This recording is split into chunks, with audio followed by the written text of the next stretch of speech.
Hello বন্ধুরা, তোমাদের সামনে ডিনার নিয়ে চলে এসেছি। আজকে ডিনারে আছে সয়াবিন আলুর তরকারি, বেগুন ভাজা আর রুটি।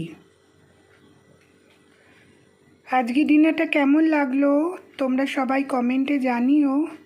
যদি ডিনারটা ভালো লেগে থাকে তাহলে সবাই ভালোবেসে একটা লাইক, শেয়ার আর সাবস্ক্রাইব করে দিও।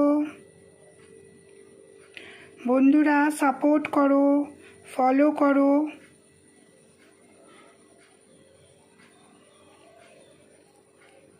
কার কার ডিনার করা হয়ে গেছে? আমার তো ডিনার বানানো হয়ে গেছে, বাট ডিনার করা এখনো হয়নি, করব। পাশে দেখো বন্ধুরা, সাপোর্ট করো।